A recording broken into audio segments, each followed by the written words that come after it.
ripped by Maria Bartiromo. This happened like over the, I forget, like a couple days ago, I guess on Sunday.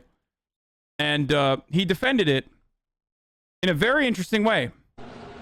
Well, wrong. Let's look at what's in the bill. First of all, let me ask you, is there any money in this bill that goes to the border?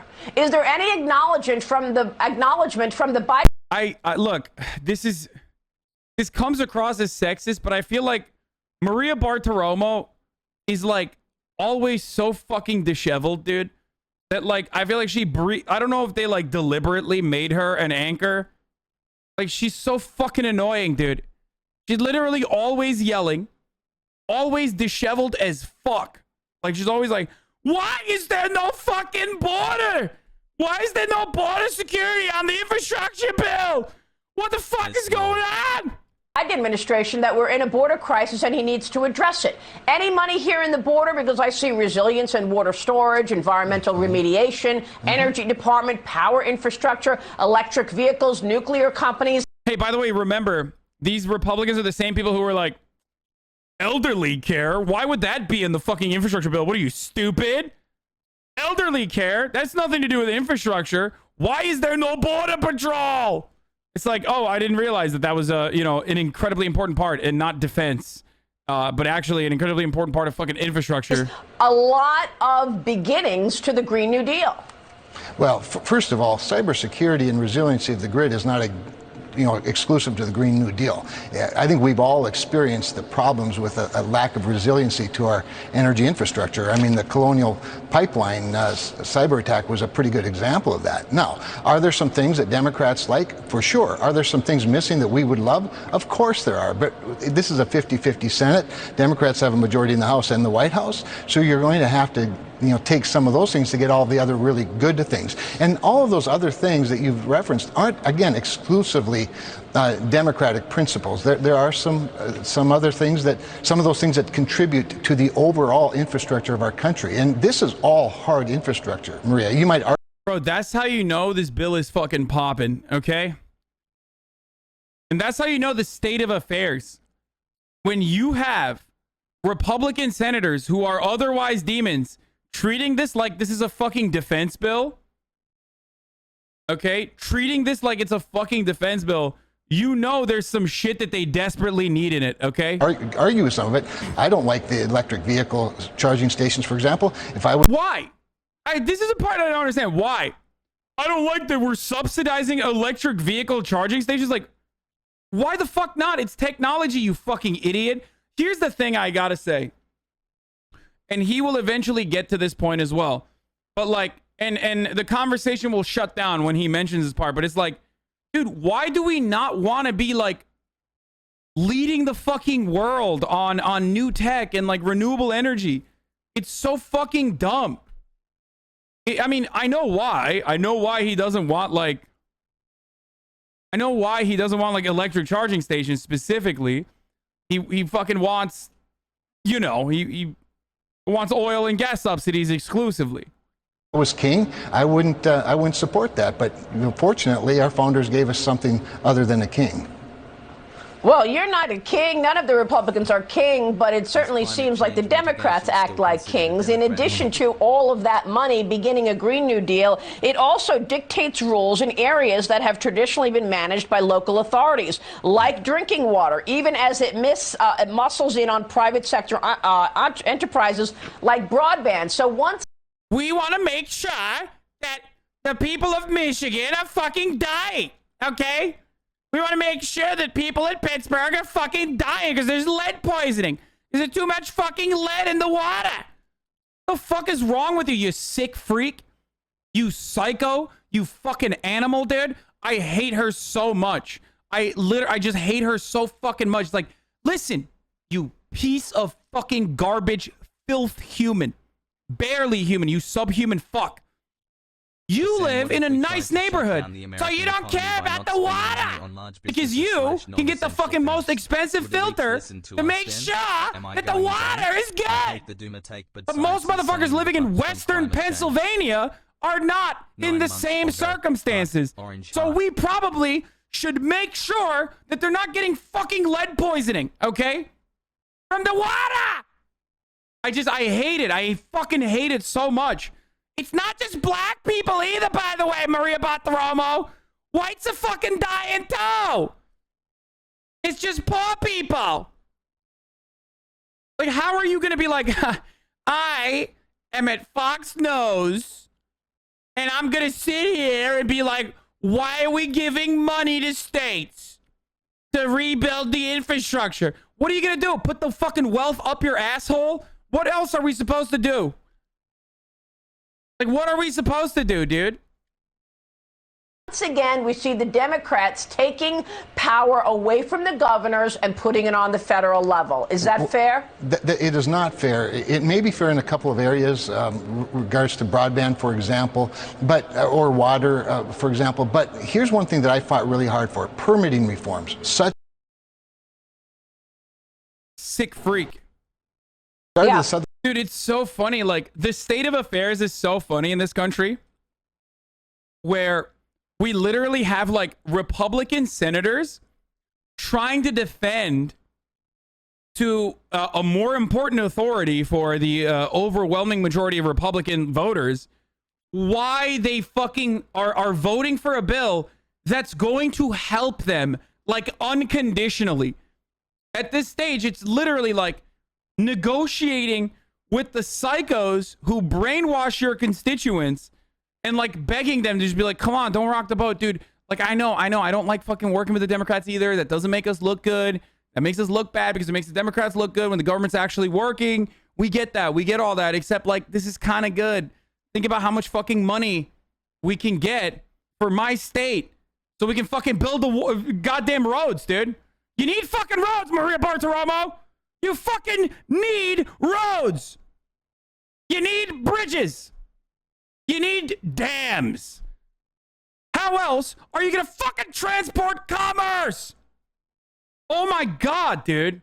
It makes me so mad. They're like it's the literal definition of, like, you know what? If my neighbor is gonna have two eyes, then fuck it. Like, I'm taking one out just so we'll blind both of we'll blind my neighbor permanently.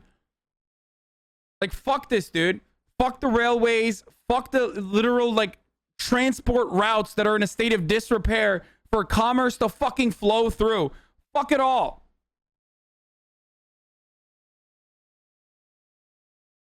Southern border, obviously we're not going to get Democrats to agree to a bill that builds a wall. I think that would be pretty cool, but why not? Why not? Why not just work for the American people? We've got to... What do you mean, why not work for... He's doing that. He's doing that. He's literally doing that for once in his fucking life. He's doing that. Open border. We've got 6,000 people coming across the border every single day. 210,000 apprehended in the month of July. Why not demand that they fix the border before anything else? And by the way, now, with regard to the southern border, and let me just end this question with President Trump's commentary on it. Like, why not? What about the border? What about the border? What about state control? Why are you fixing the water? And then finally, the fucking main argument, which is Donald Trump, President Donald Trump said, well, he said it's bad and wrong. Because President Trump also had a statement on the infrastructure package, and he says Joe Biden's infrastructure bill is a disgrace. It will be used against the Republican Party in the upcoming elections in 2022 and 2024. It will be very hard. It's literally like, hey, this thing that's good for the American people, including Republicans, like, if you look like you're on board with this, this will harm our electoral chances. That's what President Donald Trump said. For me to endorse anyone foolish enough to vote in favor of this deal. And you say? Well, he didn't give one reason why it's a bad deal, other than it's Joe Biden's. And I understand that, and I understand his frustration, and he's obviously got influence and has a legitimate opinion. But the fact of the matter is the American public, including the vast majority of Republicans, are very supportive of this. Everybody from the U.S. Chamber of Commerce and the Business Roundtable to my local convenience stores and labor unions support this bill. There's some nearly 200 organizations that have come out in support of this bill. We need roads and bridges. We're falling behind our competitors, particularly China. Boom. And that's how you end the conversation for Republicans. All you gotta do, and it sucks. I hate that this is what it takes to motivate people to do the right thing by others in this goddamn country. Wait, hold on. I have a guest coming in right now, but it's remarkable that like that's what it takes. You have to be like, dude, I want to build roads. Like you can't just like build roads on the virtue of building roads. You have to fucking build roads because like otherwise China's got the best roads. You know what I mean? And it blows my fucking mind that like that's where we're at. With regard to transportation infrastructure, it is what moves goods and services around the world. So no, I think he's wrong on recognize this there's a issue. lot of support for this on both sides. Definitely a lot of support in this. I get that. Yeah, the moment he mentions China, it's over. Right now Anyway, on Capitol Hill, where the Senate just passed the $1 trillion infrastructure bill this morning with strong bipartisan support. This is a pretty significant step on that two-track spending push making its way currently through Congress. NBC News political correspondent Ali Vitale joins us now. Ali, it's great to see you this afternoon. First off, how did that final vote play out? Well, we keep calling it the bipartisan infrastructure package, and certainly that was borne out when the vote was ultimately done. 19 Republicans joining with all 50 Democrats to pass this bipartisan infrastructure. All right, hold on, boys. We got Noah Colwyn in the house, okay?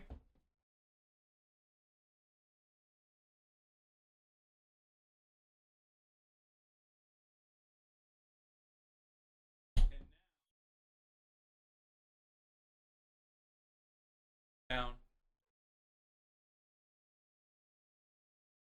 Okay.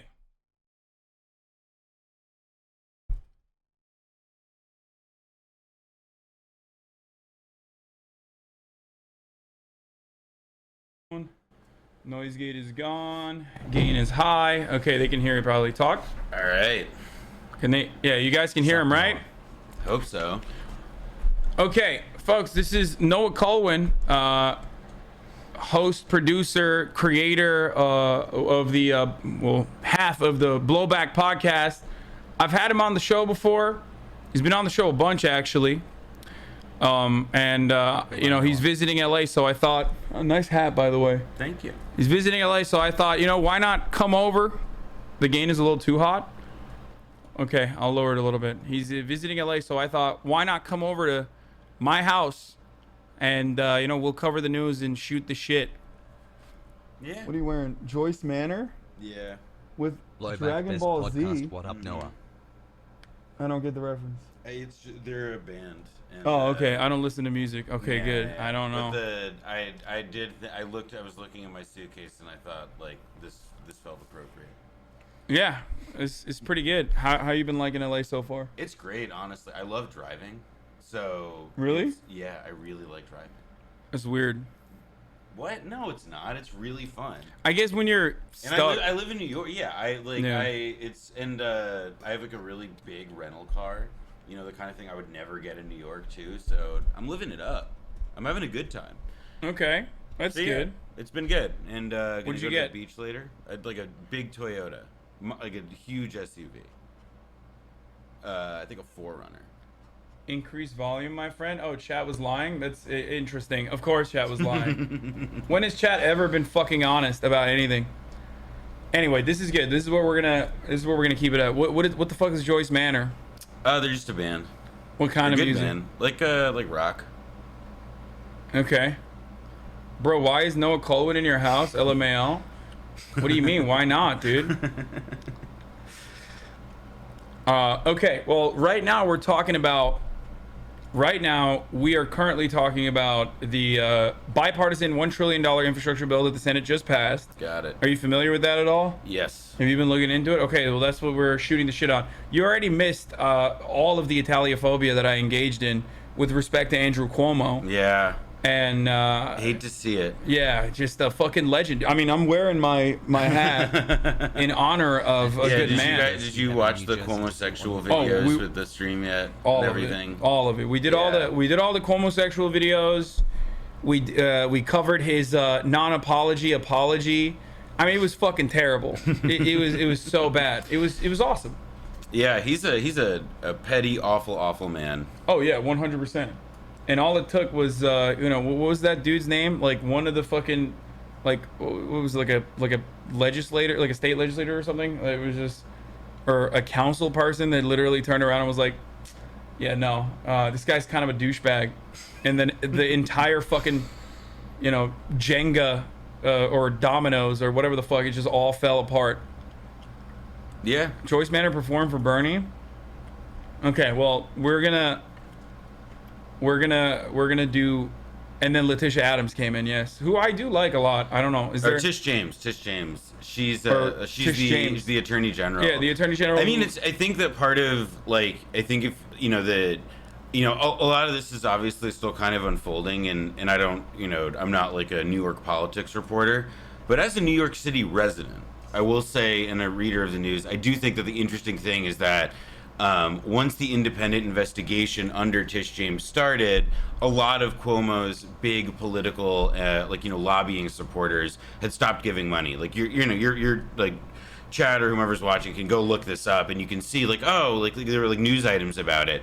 And I think that like even before the report was dropped, there was a sense that this was really bad for him, and he was gonna have to I think that there was there's a degree to which there was an expectation that was sort of kind of muted, and now it's you can sort of see how a lot of the people who had sort of been, I think, waiting just for the exact details are now ready to see. They're all so demons. now, I mean, now we'll see what Kathy Hochul New York City has its first governor in forever who's from not Westchester or South.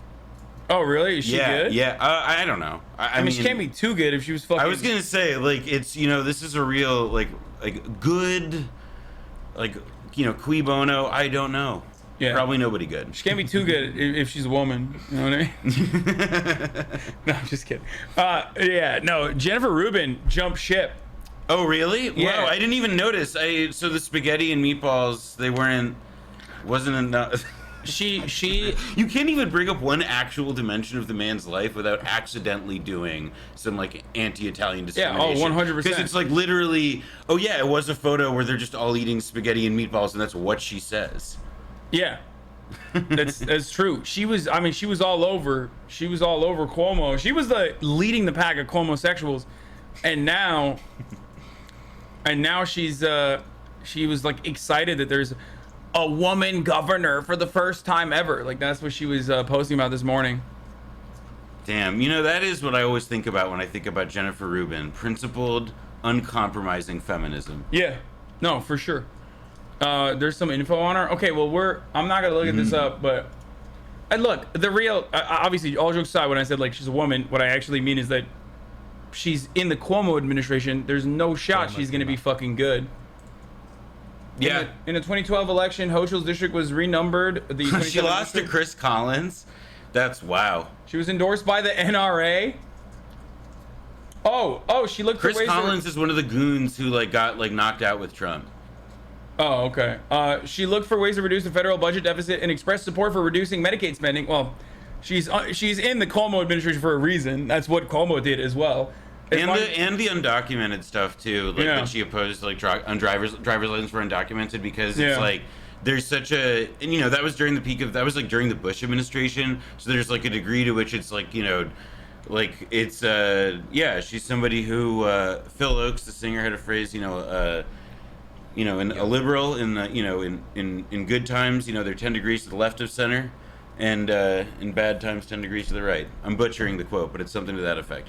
When it's right wing time, she's gonna go. You did a great job with that quote. I'm really it's You're a great song. I mean, they'll go. The actual quote is great. Don't worry, no music on this. All right, let's get back to this. let's watch. So we're watching. You can give commentary. I'll pause it if you want. Yeah. The Senate has officially passed the $1 trillion infrastructure bill. Obviously, there's also the reconciliation one that we will get to and talk about the details in a little bit. But this is the $1 trillion infrastructure bill that had Republican support on top of that. 19 Republicans voted yay, as you can see. 69. Nice.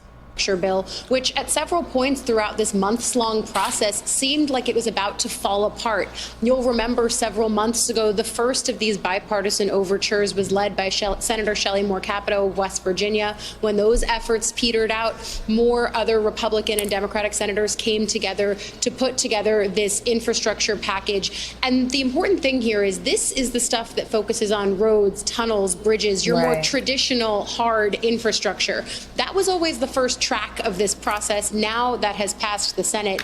Now, though, they're moving on to the next phase of it, which is the human infrastructure phase. And this is when things go back to being a little bit less of the rare bipartisanship that we were seeing here. They revert back to the partisan norms on this one.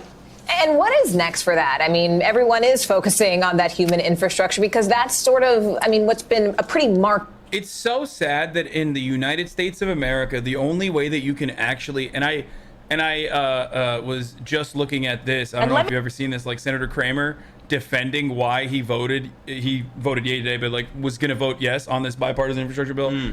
It's so sad that like the main motivators for like doing good by the American people, doing right by the American people, as a government is supposed to do, has to be like some external factor. Like, you know, we got to fucking own China. China will be super jealous that we have like roads that aren't in a state of disrepair, or like it has to be packaged as infrastructure. Like you can't just be like, we need desperately to, I don't know, expand fucking Medicare. Well, it's, I mean, you know, I think it's important because to think about this not as like a new development, because for example, in the 1950s, when they built the interstate system, it was part of, you know, Eisenhower's Highway Interstate Defense Act. And the, you know, always wrapped up in our country, like, you know, it was about, the idea was, you know, I mean, part of the idea was that you could use the interstate system to basically, like, you know, move missiles around more quickly or whatever. So, you know, it was always, you know, our country has, you know, like in the 20th century, we have always justified, like, the ability to drive on a road that won't swallow you at one point. That has always been framed as, well, we have to fill it because otherwise our beautiful troops won't be able to shoot the missiles or something. Like, that has always been the logic. Which is ironic because we can't even have, like, sick-ass military parades because our roads are in a fucking state of disrepair. Yeah, exactly. That is the reason. Yeah. That is the only good reason why we shouldn't have like a gigantic military parade. Yeah. We can't do it. We can't do it. We can't flex our fucking superior military power for all the fucking, you know, hogs to jerk off to, because if a tank were to roll down our streets, it would be done. Donezo. The streets would be. I mean, that's why nobody's invaded us or picked us off yet. Yeah. Our roads are too shitty. You know what? It's not worth it. Yeah, it's not our strategic positioning surrounded by like Mexico and Canada that are completely neutered and allies, and or I would even say reliant on the United States, and very far away from everyone else, with like 2 oceans separating us from like any potential enemies. It's the roads that are shitty. Yeah, you know, like we didn't, you know, it wasn't like the centuries of slave labor that gave us an edge, or geographic isolation, endless natural resources. It's that like our roads were so repulsive that nobody wants to fuck with us. Otherwise, the pedophile warlords that we gave bags of cash to in Afghanistan would have literally came here just to destroy our free speech. Absolutely. Yeah. No question. So yeah, the real deterrence measure is how shitty our roads are. All right, anyway, let's keep going. Yeah. Key development of the Biden administration is how the country is now redefining what infrastructure actually is. When you say there's a different battle ahead, what do you mean? It's a different battle ahead because when you talk about redefining roads. Yeah. Infrastructure, there were several weeks here where the very word was under debate, and this is kind of how it fell out. Was one track of this process was going to. Okay, I'm sorry, but this guess is actually R-worded. He's being sarcastic, you fucking weirdo. Like, what do you mean? Go through the things that everyone thinks about when they think about infrastructure. And then the other step of this process was going to be bolstering the human side of this. Many of the things that COVID exposed, things like the need for a stronger child care system, universal pre-K, many of the kinds of tax code changes that were talked about during the presidential campaign, and certainly now after, the idea that corporations need to pay more than 0 in taxes each year, taxing the wealthy among us to bolster these kinds of social programs that Democrats want want to put together in this bill.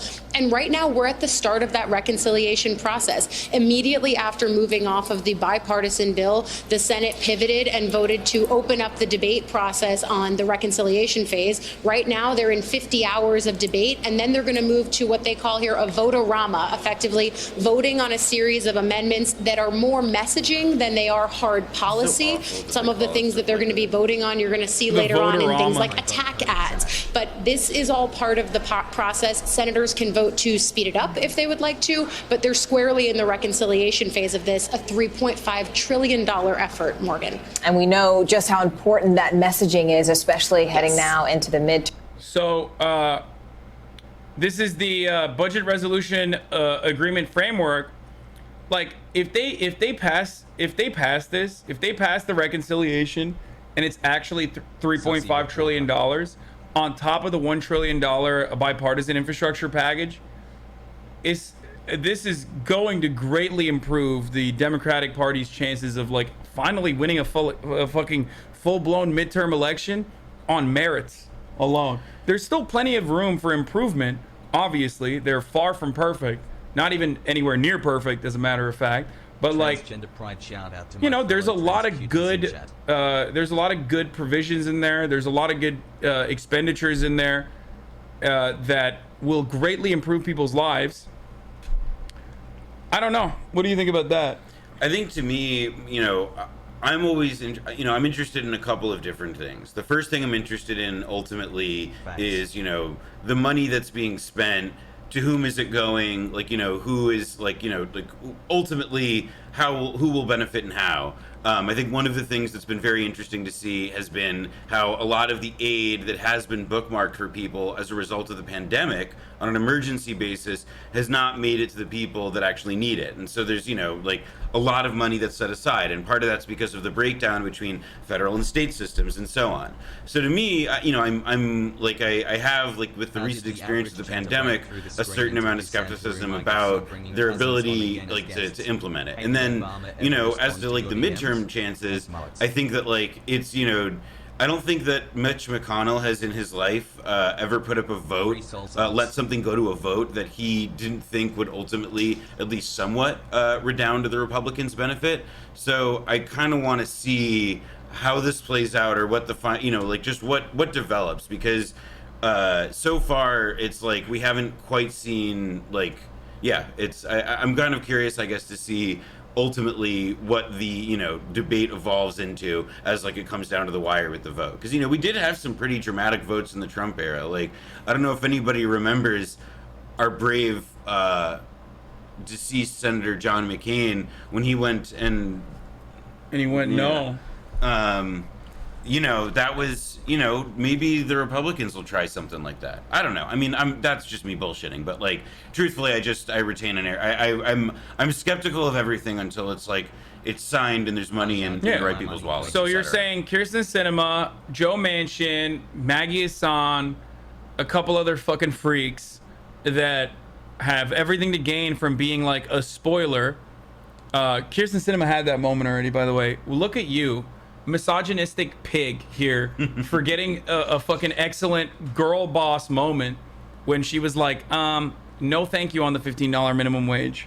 Fuck the poors. Well, she's I think there's a real, like, I mean, to me it seems very straightforward that she's, like, auditioning for life after the public eye. Like, she just wants to cash in and not be a public figure. Like, that's the only way I can understand whatever it is that, like, she's doing. Because you're right about it being like a moment in the sun, and now it's time for her to, you know, get in line, so to speak, because everybody knows that we have to not let our bridges fall apart or something. She's gonna restore the glory of the Lurshite movement. She's that's what she's gonna do. She was a real, you know, America type, you know, crusty anarchist, dumpster diving, all that shit. And then she became like the worst girl boss centrist. Yeah. She's gonna inevitably move towards fascism, while still maintaining that, like, I'm actually the real progressive attitude. All right, let's keep going. Terms, Ali Vitali, can I just say you? Why does your guest look like he listens to Pile and drinks White Claws? It's a roast. I mean, there's no lie. like Do you listen to Pile? I do listen to Pile. I don't really drink White Claws though. Okay. What do you drink? I mean, lately, like a lot of seltzer. Do you want a yerba mate? You want a yerba mate? Yeah. What Those kind? Are good. I don't know. Whichever you have. Orange ginger is pretty good. Hold on, I'll bring one. All right. So good. Yeah, Thank you for following this. Just from beginning to end, sister, you are unmatched. I watch in all of you, Ali Vitali. Thank you. We appreciate your time. Ali Vitali. Oh, one of Jeffrey Epstein's longtime accusers is now suing Britain's Prince Andrew. The lawyers for Virginia Giuffre filed the complaint in New York City, claiming she was trafficked to Andrew and abused by him when she was 17 years old. Oh, shit. Giuffre said in a statement, quote, I am holding Prince Andrew accountable for what he did. We're going to do this in a second. Let's stay on the infrastructure bill for a little bit. Here's a firm line in the sand from the Progressive Caucus. Our caucus has been clear. Congress must invest in infrastructure that takes on the climate crisis and meets the needs of working families. CPC members won't support a bipartisan bill without a bold reconciliation bill to advance our priorities. Sincerely, Pramila Jayapal, Katie Porter, Ilhan Omar, signed underneath. They're basically saying we want a fat budget reconciliation. I mean, I think that this is like this is where I think it's like, you know, there's a degree to which the what the MSM in my experience kind of fails to leave out is that like what I look at this and I see is like a very successful opening negotiating tactic. Like we saw it with Cori Bush on the eviction moratorium. It's like, you know, the very basic idea that like if you create a pressure from one direction, you force people to accommodate that pressure. And in this case, it's like I don't think that like Katie Porter, Pramila Jayapal, or Ilhan Omar have like, you know, such radical expectations of Chuck Schumer co-signing their agenda, but like they are going, like we're going to see the exact same thing. I mean, look, this is not a prediction, but like my guess is the thing that we just saw play out, where it's like everybody like, you know, says anonymously to Politico, like, ha ha ha ha ha, the moderates win again, and it's like, well, like, I mean, sure, but you already won, and you have all the power. So if like things, you know, if people are able to negotiate something better around the edges, then like, okay. So, you know, I think it's pretty, like, it makes sense to me as like an opening negotiating tactic to like, you know, aside from the matter of the principle, to just like immediately say that whatever they're going to do is unacceptable.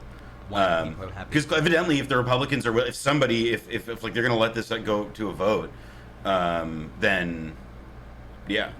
Couldn't this backfire? Is there maybe enough GOP vote in the House so it won't matter? No, I don't think the House GOP is ever going to fucking dude, the House of Representatives, like the House of Representatives is what the senators have tailored their fucking mania off of. Like they've been cranks for many years. Like senators used to be supposedly like the adults in the room, you know what I mean? Like it's the greatest deliberative body. And they would look down upon the representatives because some of those representatives are real fucking freaks. Okay, I mean, you got Marjorie Taylor Greene, dude. Like, what do you? That's my mom. You got Marjorie Taylor Greene in the fucking House of Representatives. That's all you need to know. So no shot do Republicans getting whipped by McCarthy are gonna turn around and actually give the Democrats a dub here. It would be very strategic. It would be tactical of them to just like allow Democrats to get this dub on the bipartisan bill in an effort to destroy the yeah, I do have company, Mom. And the noise gate is off, so I do think that there is a like one thing that I'm kind of curious about, I guess, is like, you know, what the like I kind of understand like what the competing tensions are right now on the Democratic side of the aisle in terms of like, you know, the Biden people don't want to get in trouble for anything, and the Progressive Caucus people seem to be like, we just want to get the minimum amount of concessions that these people will listen to us on. But like I don't quite understand what the balance of power is on the Republican side. Is it just to thwart everything as it was in the Obama thing? Is there like a longer game? Like I don't know, a longer term game? I don't know. Are they in fucking shambles? Like, why would they do this? Why would they actually end up defending and vote for this? Here is Marsha Blackburn talking about it. complaining that Democrats weren't interested in improving the infrastructure bill, particularly moving $1 billion from Amtrak slush fund and using it to build the wall on the southern border. The Democrats aren't interested in improving the bill. I had one amendment that would have called for taking $1 billion from Amtrak's slush fund and using it to build the wall on the southern border. But see, they're not interested in addressing the needs. But you know, I mean, they're just posturing at this point. Larry Kudlow is so checked out. He's like that's like he's got a 1,000-yard stare going. It's pretty wild. Well, it's because he can't get his beverages. That's why. He's like, come on, I need to let's speed this segment up so I can go, bring up my sippy cup real quick. The reconciliation bill is very, very popular.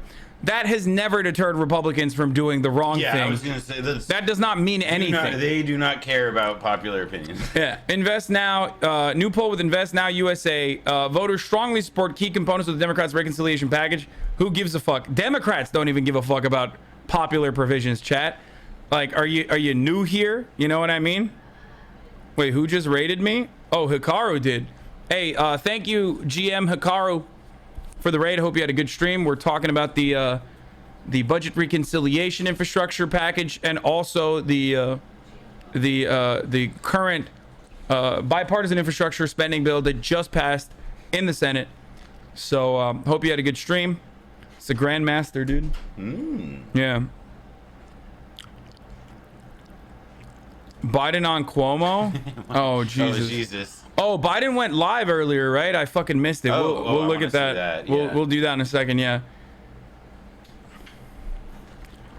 For the record, Amtrak did an assessment a few years back and quoted the cost of keeping tracks in repair was upwards of $2 trillion alone. $1 billion is nothing. They need that money if you want Amtrak to connect to New England.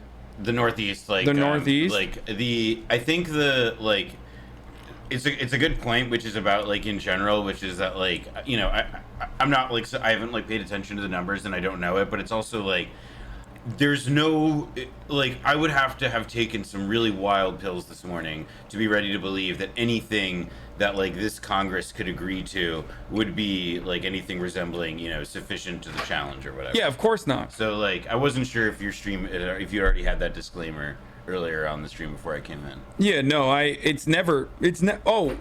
everything I say, if I'm even remotely positive about a particular bill that's slated to pass in Congress, it's only because the bar is planted so fucking firmly underneath the ground that like clearing it is going to give us the bare minimum so that we can continue surviving, not necessarily thriving. And of course, not even survival in that situation for most people. It's just like it's necessary. It's literally necessary. That's why I feel like it's virtually. That's why I feel like there's so many Republicans that are defending their vote on this. Like, how the fuck do you get 19 Republicans to vote on anything? I mean, so this is like I think that some of it is like I wouldn't be. I mean, look, it's interesting, right? Because I think that like our like national politics has gotten like it's become like this very weird and performance thing. But like the way that you used to do this, for what it's worth, before like the idea of government spending was so anathema, was you would build bridges to nowhere. You would give people you would do what government pork is the ultimate phrase, and Republicans were just as skilled at doing it as Democrats. Like it wasn't like that favoritism was like it was part of it, like patronage to some extent, I guess. And so to me, part of what I wonder is like to what extent like is that playing a motivation? Is there some appropriations thing that we're like I don't because I'm just as puzzled as you are. Like I don't understand what logic the Republicans have to do anything to let the Democrats have any win. Because that's been their strategy successfully for many, many years. Yeah. And it just like keeps the status quo, which is what they want. Yeah, I don't know. There's like no other reason. I feel like there's no other reason to do this other than like it's literally a fucking necessity. Because its popularity doesn't mean shit.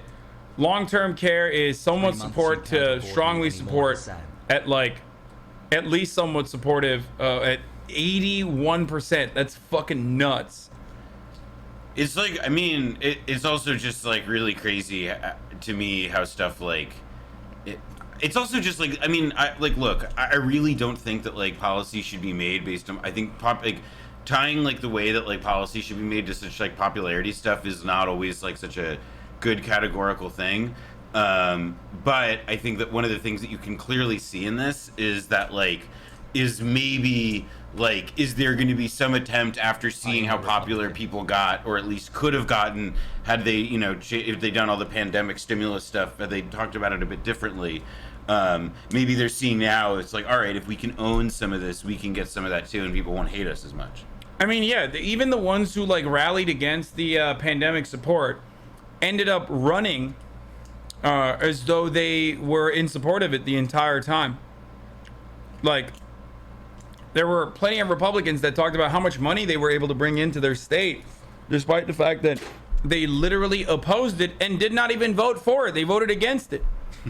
So, I mean, the populism does work. I mean, it is successful. Trump showed that.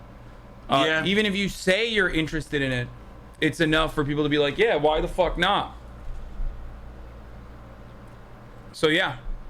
Is the chewing really bad, chat? I don't give a fuck right now, okay? There's no other way to have a guest on. I mean, if I lower the gain, then you won't be able to hear him. So, sorry. Don't do it. You just went... They'll I'm just fucking... tempted. I know. No, now I'm just doing it to mess with them. No, they're gonna fucking lose their shit, I course. promise. Yeah, duh. Okay. The worst part about this, I'm gonna hit up David Dayen. I was gonna say he's the person who I listened to his interview on Chapo, and it made me think a lot about like how like aid hasn't been getting it out all the way, and he's like the person I was thinking of to talk about. I've had him on before. I've had him on before Chapo. Remember that. Okay, David Dayen has been a friend of this show for a lot longer than fucking those fakes over at Chapo. Okay. But having said that, yeah, he's really good at keeping track of this sort of stuff. The American Prospect has done like incredible work with respect to like the executive powers and what the Biden administration could do without a single fucking vote cast in Congress. You know what I mean? So anyway. Okay, so here we'll look at the top line here on the memorandum, we'll look at the top line here for the 2022 budget resolution. Top lines: families, climate, infrastructure and jobs, and healthcare. Right? That's like, this is the people's infrastructure for the People's Republic of the United States of America, because we are becoming a communist nation. When this budget reconciliation passes, it's over. Like, it's the People's Revolution. It has like stipulations in it that like there has to be one. Yeah, 7 months. Like there will be there's stipulation in there that like secretly creates councils, workers' councils, and slowly but surely America is overtaken by the labor power, and a People's Revolution happens, and then landlords are going to jail, all that sort of stuff. There's gulags in there, that easy. So that's what's going on here. I'm going to bring this up real quick. So on the family side, the Major Families Plan program proposed by Biden are funded in the Help and Finance instructions. It establishes universal pre-K for 3 and 4-year-olds and a new child care benefit for working families. Makes community college tuition free for 2 years, which is literally like an Obama era fucking proposal. That's like, Obama supposedly did that. 6 months pogo. I don't know. I guess he didn't do that, but he was supposedly doing it, or he had done that. Extends the largest tax cuts for families with children ever. Increase the Pell Grant award. They fucking love the earned income tax credit. Yeah. Increases the Pell Grant awards and makes investments in HBCUs, MSIs, HSIs, TCUs, and ANN HIs. I don't know what the fuck those are, but historic black community. Historically black colleges and universities. Yeah, and like or trade communities, colleges. Like, the thing that is just, though, it's interesting is that it's like, the majority of like black students in America are enrolled in like everyone else, like in public universities and public institutions of higher education. And so to me, it's always like, it's the same thing with like tax cuts, and like the Pell Grant is like, it's an aid award that, it's need based, but it's also not like it's not just refunding these services that have gotten declining state aid or federal aid before. It's just like more bandages. Yeah. Climate puts U.S. on track to meet President Biden's 80% electricity and 50% economy-wide carbon reductions through the agriculture, banking, ENR, EPW, finance, commerce, HSGAC, and Indian Affairs instructions. You know, Joe Biden didn't just wag his finger yesterday at the IPCC report and said, you know, strong words like, hey, climate change, stop it. Cut it out, Jack. We're taking the initiative. This part is probably the weakest, right? I mean, it's just so embarrassing when you consider the scope of the problem, I guess, because to me, it's like a bunch of this stuff is sort of like de rigueur, like, yeah, we should be doing this. Like electrifying the federal vehicle fleet. How many federal vehicles need to be like gas-powered vehicles? It's like, no, like they're not, like it's sort of like basic stuff that is also just matching what is already happening in the private sector in terms of the scope of electric car production that all of the major car manufacturers want to do. Yeah. It creates a new clean electricity payment program, provides clean energy manufacturing, transportation tax incentives and grants, imposes new polluter fees. It's Elon Musk gonna fucking pop off, dude. He's just gonna pop the fuck off with this one. He's just going to the fucking moon. Imposes new polluter fees for methane and carbon imports. Invest in climate smart agriculture and forest management investments for farmers in rural communities. Like the wait, hold on, sorry. Invests in climate smart agriculture and foreign management investments. That's, you know what, I just love the poetry of this shit, because it's, so they're investing in forest management investments is what they're saying. It's just like, it's so, like, that's like, I mean, look, like, it's just proof that, like, in Congress they do the same thing that, like, you know, you did in college or people do in high school in terms of like stretching the margins, because that is just trying to fill the fucking page as far as I'm concerned. Yeah. Because you can't understand, like, it's not. It's the Democratic Party's like main thing always is like, we're gonna start thinking about rebuilding communities. We're gonna start thinking long and hard about what kind of initiatives we can use to start rebuilding the process and start the process of offering restitution to these impoverished communities. It's like, well, why don't you stop thinking and start doing? You know what I mean? That's kind of what your job is, motherfucker. Well, like, and it's also like, you know, investing in all this stuff. It's like, you know, electrifying the federal vehicle fleet or something. It's like part of what all that ultimately means also too is that it's like, oh yeah, like, you know, or like providing new consumer rebates for home electrification. It's like, great, that's more money to go to Tesla for filling out, you know, it's because it's like it's supporting these existing economies that like are these, you know, bad private sector structures of actually really critical and important things like electrifying and gridifying everything or whatever. Like it just sucks. Creates coastal and ocean resiliency programs, makes drought, wildfire, and interior department investments. So this is the funniest part because like they're saying this is for the climate proposal in the infrastructure bill. These are absolute necessities. Part of the reason why these are absolute necessities is unironically because of climate change and what and the kind of devastation that climate change has brought upon our lands. You're in the Pacific Northwest right now. Shit's on fire. You know what I mean? Mm-hmm. All the goddamn time. Wildfire seasons are growing. Half the country is underwater, and then the other half of the country is on fire. Sometimes like at the same time. So this is like to basically try to survive with the worst consequences of man-made climate change. So it's an absolute necessity at this point. They're just there is no way to get around this. And it's also part of like, you know, if we're thinking about like, you know, how do we reorganize our economy and society in a basic way, like, and this is, you know, where I give the Progressive Caucus real credit, is that like oh yeah, like the project of like helping to fix, you know, like the problem of inequality in our society is likely going to also be involved as part of the same processes that we're doing to accommodate like this hotter, shittier world.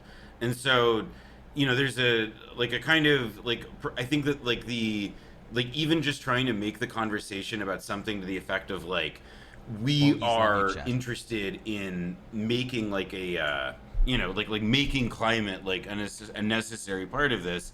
Like, I do think it's more than rhetoric in a base level, because it's about like the very essence of what this, you know, what this policy is supposed to be about, which is like, you know, well, if we're doing infrastructure even in our budget and all of that, then like we've got to start like making all this part of the same conversation, because otherwise it will just be an item that continually gets excluded. It'll be the debate topic that nobody wants to ask about, or when they ask about it, it'll be in like, you know, like all these like it'll be in ways that gives everybody an out. Yeah. As far as infrastructure and job goes, invest in game-changing infrastructure projects and jobs programs not included in the BIF through the banking, commerce, EPW, finance, help, HSGAC, judiciary, Indian affairs, small business and veterans affairs instructions. Historic levels of investments are coming into public housing. I don't know what the fuck that means personally, but I don't believe that that's a real thing. If anything, they're going to do what like the NDP is suggesting in Canada, for example, which is like, you know, home ownership credits, so that pre-existing homeowners, like people that already have homes, can like easily afford to become, you know, larger landlords, basically take advantage of things like that, rather than actual fucking permanent permanent housing for the homeless population, and any sort of like price restrictions or price regulations, or even fucking buildings that are public housing that the government builds. Your take is basically everything is a lie or exaggeration. I mean, no matter what happens, like I'm still positive. I'm still positive. I think this is good.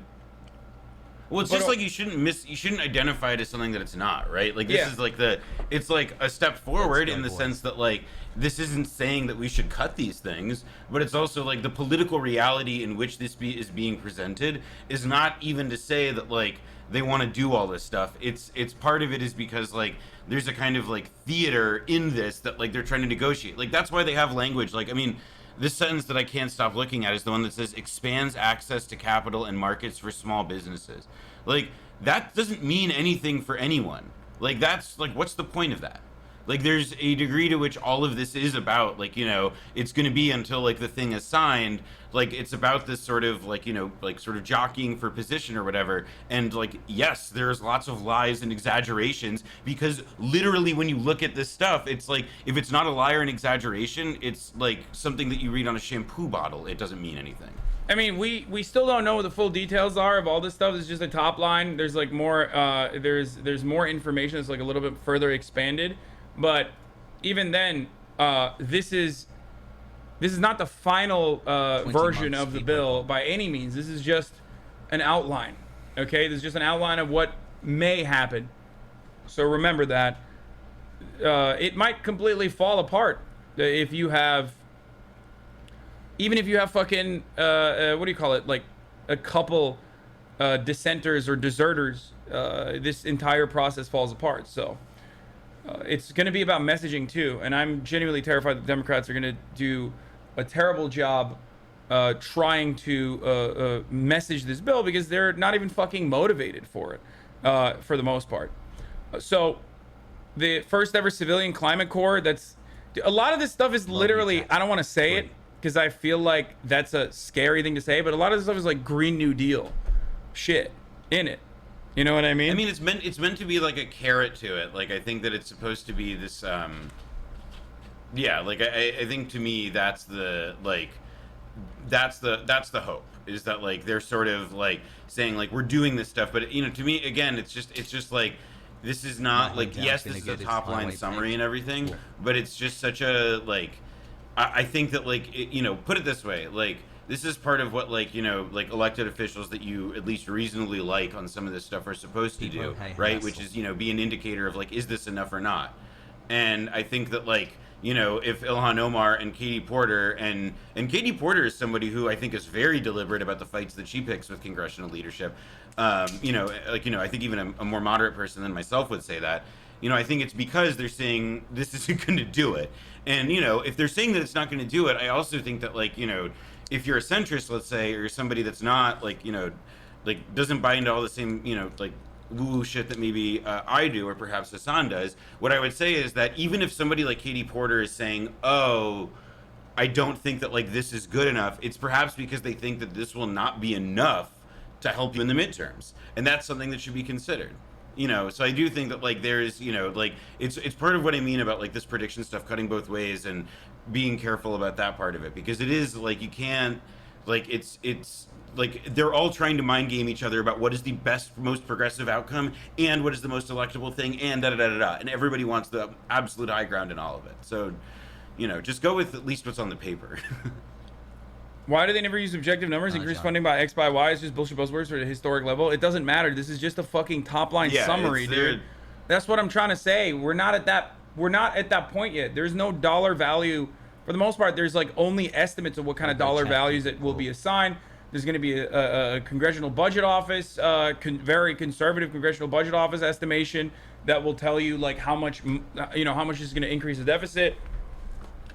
All this other stuff. I mean, and this is, part of what I meant earlier when I was talking about like pork, right? Like the reason we didn't have it before is because like you had these like crazy budget hostage negotiation scenarios or whatever. And maybe that's how this will play out again or whatever. But it does seem like to me that like part of what they're sort of figuring out now is like, all right, maybe they were able to buy off people because the environment's more fractured or whatever. I don't know. Oh, there's a couple different like things that are not fully described in the top line, but Senate reconciliation package includes up to $332 billion for House Ed priorities. What is that? Housed priorities? I think it's like a housing campaign thing. Yeah. Keep calling Congress to ensure these investments prioritized with greatest need through the rental assistance, public housing, and the housing trust fund. So part of the problem is that, like, as David Dayen also talked about on Chapo and has written about extensively on the American Prospect, it's like we don't have an infrastructure to even deliver payments to the individuals that need it the most. But you know who absolutely will get paid and will absolutely get the money? Landlords. Yeah, and the contract or the contractors who are paid to administer this stuff. Oh, for sure. Like it's there's like the machine, like the stuff doesn't have to be delivered, it doesn't have to work, it doesn't have to have any impact, but it's like for a minimal amount to leak through, you have to pay this insane toll, which is I view as just effectively like a kickback. It's a racket. Yeah.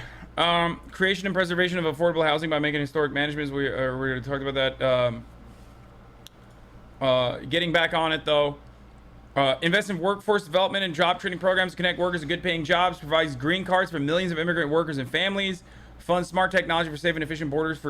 This is actually terrifying. Okay, so for trade, travel, and migration. So what this is, and I know exactly. I like some fucking drunk dumbass that used to work at, is it Booz Allen Hamilton? No, I don't know. It might have been Booz Allen.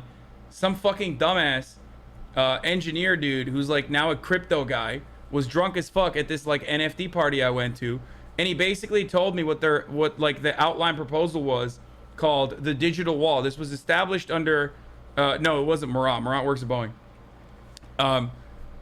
Basically what this is, which is called the digital wall, which was established under Donald Trump, and like that's precisely what the Democrats are going to be working with, is having nonstop drones circling the U.S. border anytime there's and then pinging Customs and Border Patrol anytime there's movement on the border, so they can just like go in and fucking arrest the migrants with ease.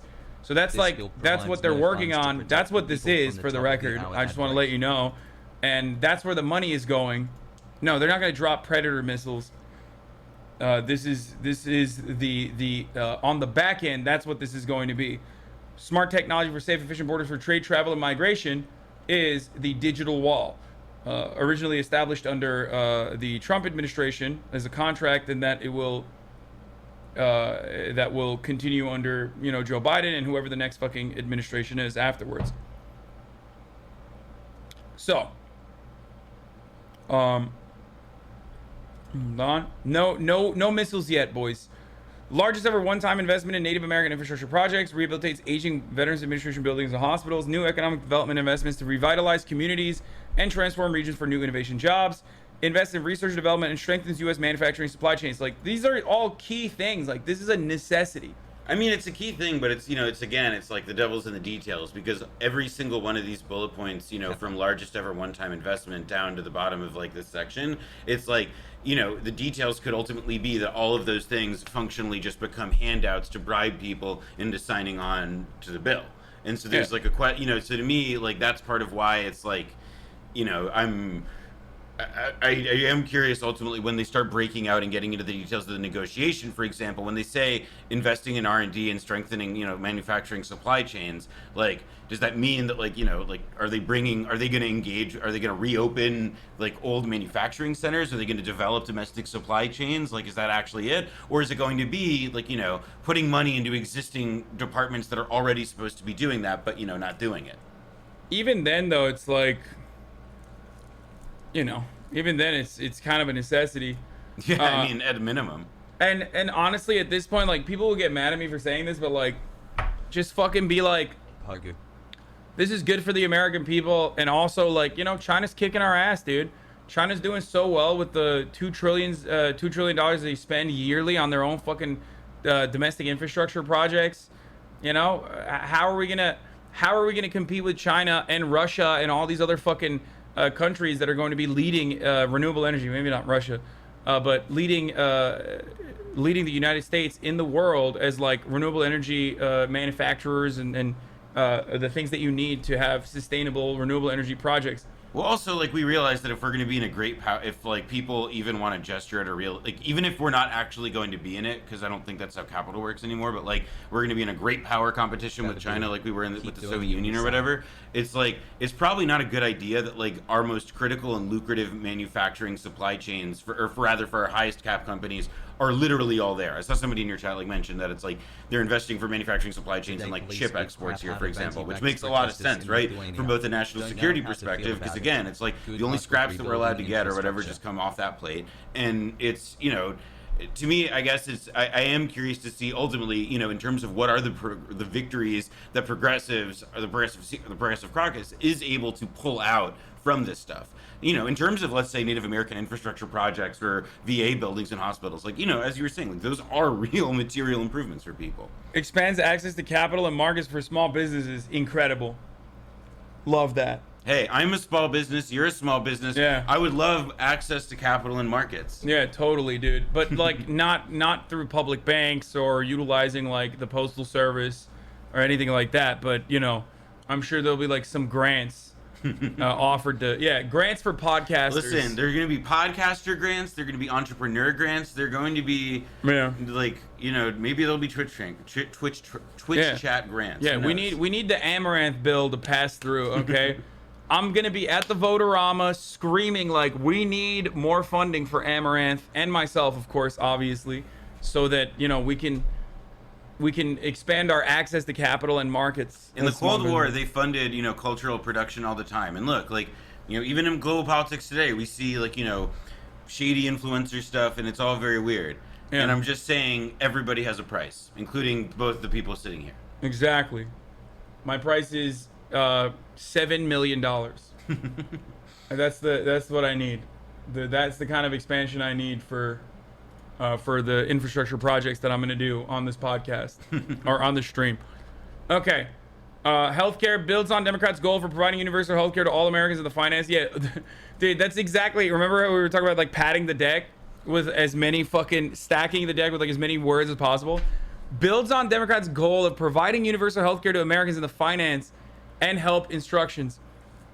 We're building on our goal to provide universal health care. I mean, like the big wins here, like the dental, vision, and hearing benefit is real, and that has been a long fought battle. But it's also like, this is the thing to remember, right? Is that like Medicare is the easiest program in the world to win things for, because it is the universal political constituency of both political parties. Because remember, the biggest thing that determines will somebody vote is just like go up the age scale. It's like so it's it's like there is a way in which it's like these are really because the poor's die. Yeah, and it's all because they use Medicaid, which is why they're creating a new federal health program for Americans in the Medicaid gap rather than just expand Medicaid upward, because they don't actually want to, like, the point of Medicaid existing is so that it can perpetually be something that they can try to abolish, ending welfare. They can always try to end welfare as they know it. And the same thing with prescription drug costs. I'm very curious, though, about how they threaded the needle of simultaneously reducing drug costs for patients and saving taxpayers hundreds of billions. Because, well, what does that mean? Like, are the pharmaceuticals going to cough up the money? Is that what they're saying? I'd be curious. They're not going to. No, they're going to do pricing transparency, which is a very different policy than what Trump was claiming he was going to do. if you recall. That's the best part about this, is that like we pay so much for pharmaceuticals in this country, like sometimes 10x what comparable nations like fucking Canada pay for insulin, right? And it's absolutely preposterous, completely unacceptable, inhumane, dog shit. You see dipshits like Steven Crowder, before he was like, you know, getting his top surgery and almost fucking dying in the hospital, advocate for why that is the reason, because we have to subsidize pharmaceutical R&D for the rest of the world. That's why Americans have to pay top dollar to get insulin, which is fucking bullshit. But you know, how are we going to do this without implementing a centralized negotiation process that nearly every other fucking country has? And also one that, like, because, you know, again, we're like, you know, we're Rome, right? We're like the seat of empire. Our currency is like the global, is like, you know, the global world reserve currency. Everybody wants dollars. And it's like, well, you know, I guess to me it's like, we have like this like benefit for the wealthy in our country or whatever, but it's also like, you know, we have made this system and internalized that logic so much such that, like, you know, we assume that, like, oh, well, that is the trade-off, when it's like, I mean, look at, you know, like, dare I say it, Cuba, for example, where they've developed 2 vaccine candidates, and it's an island with, like, you know, doing it against your Ramada is making me burpy. They're doing it against all odds. You know, they're doing this like they're making vaccines that are viable and they can administer it, and they're doing it, you know, while like the U.S. has like these embargoes in fucking guy had to bring it back to Cuba. You know, it's a wow, blowback season 2, huh? That's cool. Wow, you might have heard about it. Yeah, has to sneak in Cuba, dude. Hey, did you see that? Ooh. Yeah, there you go. I'm a big advocate for drone striking Cuba immediately and making sure that, you know, making sure the Cubans are free by turning that entire island to glass so we can make a parking lot for Guantanamo Bay. Obviously, that's the only way to do this. And also, I believe that the embargo is good and the blockade is good. And obviously, you know, that's my position, as you guys already know. Noah seems to not agree with that. I don't know why. It would be, yeah, it would be good if it was just another island nation with plantations and sugar production and casinos specifically for Americans to travel to and Americans to consume the sugar of. So, you know, I'm a patriot. I love Cuba, obviously. That's why I have the Cuban flag, whatever. Bro, I can't fucking click his link. Slow down, chat. It's literally blowback.show, dude. It's not that hard. So yeah, we got a new federal health program for Americans in the Medicaid gap, reduce prescription drug costs. We'll see how that happens. Invest in home and community-based services to help seniors, persons with disabilities, and home care workers. You know, it's really interesting. I remember, you know, I do a lot of I told you so's on this broadcast, but I remember talking about how Biden was never going to advocate for the public option. How many times has he brought up the public option since he's been in office? Because remember, he ran. Well, but this is the thing, though. If you're a centrist, you never have to bring up any promise you made, because your defense will always be that, well, politically it's a no-winner, because that is ultimately like the thing that's like the trump card, right? He's just able to say, like, you know, like, yeah, I mean, you know, because he wants to body Trump, as Aaron Rupar says. Yeah. After years and years of infrastructure. I'm soy facing right now. I can't believe he's bodying Trump so hard. Week, we're on the cusp of an infrastructure decade that I truly believe will transform America. After years, is what I believe you, the American people, want. What you've been asking for a long, long time. This bill shows that we can work together.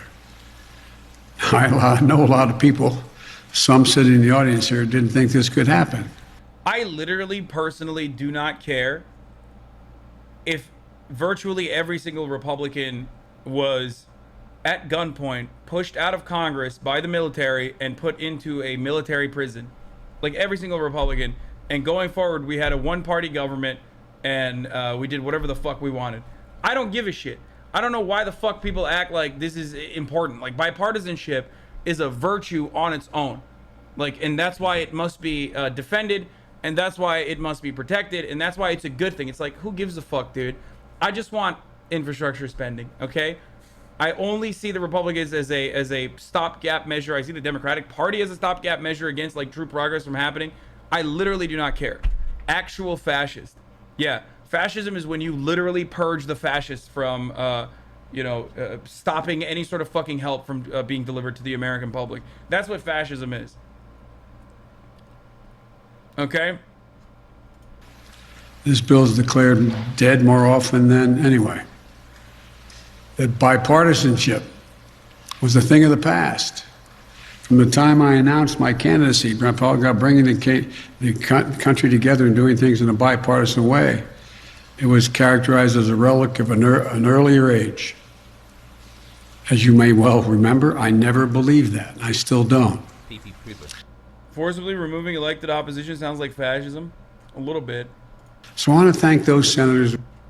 It has nothing to do with fascism. It's authoritarianism. How the fuck are you in a political commentator's broadcast all goddamn day and can't comprehend the difference between authoritarian actions and fascism? Fascism is deliberate. It's specific. It's built upon excluding people of a certain identity, certain background. When you talk about like fucking removing Republicans, I'm joking regardless. I'm just trying to tell you how little I give a fuck about bipartisanship. I just care about getting shit done, which is what most Americans care about. But that's not fucking fascism. Shut the fuck up. Worked so hard to bring this agreement together. I know it wasn't easy. For the Republicans who supported this bill, you showed a lot of courage. And I want to personally thank you for that. And I've called most of you on the phone to do just that. You have, and no doubt you will, disagree with me on many issues. But where we can agree, we should. And here on this bill, we prove that we can still come together to do big things, important things for the American people. For the Democrats who supported this bill, we can be proud of this unprecedented investments that are going to transform the nation. Man, Republicans are so courageous for fucking voting for a bill that's literally giving them money so they can build roads in their own state so that commerce can fucking flow through their own states. That's what true courage is. Man, if that's the fucking barrier for courage, dude, like we're lost. We're just in a decrepit state, dude. If the barrier for courage is like literally doing the bare minimum so that like your constituents see like a crumb of return on their investment, if you look at tax from that point of view, great, dude. It's great. We're in a really good situation. And change millions of lives for the better. Work on the next critical piece of my agenda, my Build Back Better plan. Making housing more affordable. It's so unaffordable to so many Americans. Providing clean energy tax cuts, including homeowners, to make energy efficient improvements in their homes. Bringing down the cost of prescription drugs. Making elder care more affordable.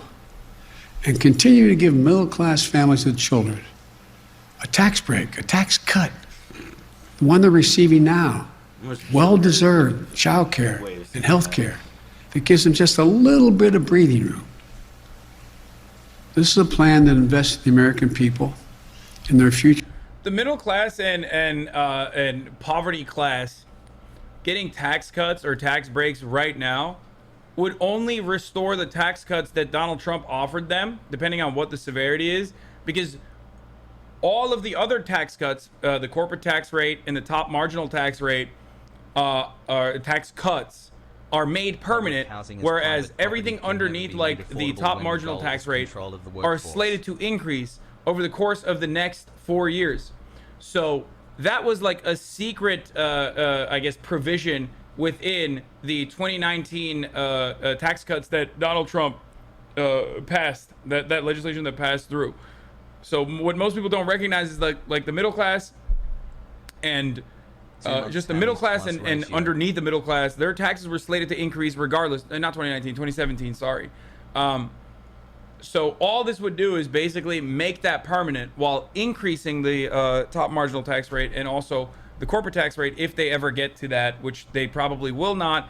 There will be staunch opposition from the moderates on that issue because, you know, we can't have that. We can't be fucking taxing corporations of the wealthy a little bit more. I mean, that's That would be devastating. That would just sort of violate the whole spirit of the thing. Yeah, I mean, seriously. And their success. And it will be paid for by having the largest corporations, including 55 of them, who didn't pay a single penny in federal income tax, and the super wealthy to begin to pay their fair share. I want you to be able to be millionaires and corporations do incredibly well. Jesus. But this isn't going to change anything for you. You'll still have your 3 homes. You'll still have whatever you need. And corporations will continue to do well. I have more to say about this. I wish he was like, what more do you want, motherfucker? You got 3 houses, dude. What do you want? 1. Like, what more do you want? You want more, dude? Yeah, you're gonna get fucking taxed, okay? Shut the fuck up. And I'm gonna punish the shit out of you if you decide to fucking hide your assets. Also, we're gonna fucking change the way we tax wealth, or we're gonna change the way we tax, like, capital gains, okay?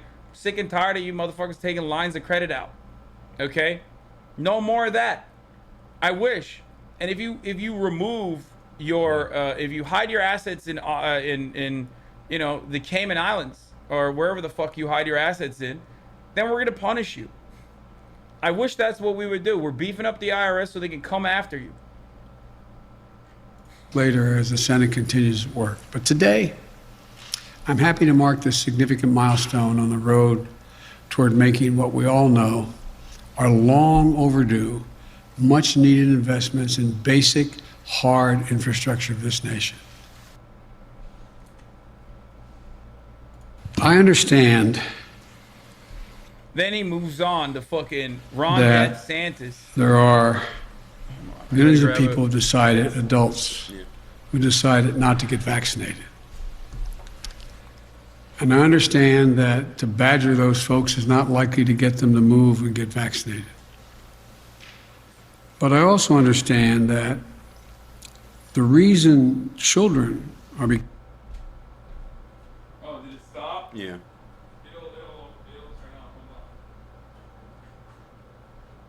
Hold on. Twitter videos becoming infected is because in most cases they live in low vaccination rate states and communities, and they're getting it from unvaccinated adults. That's what's happening. And so my plea is that for those who are not vaccinated, think about it. God willing, the FDA is going to be coming out in a reasonable time frame to say this vaccine is totally safe. We've seen millions of doses around the world, 1 billion doses already. Inshallah. And we know how it's transmitted.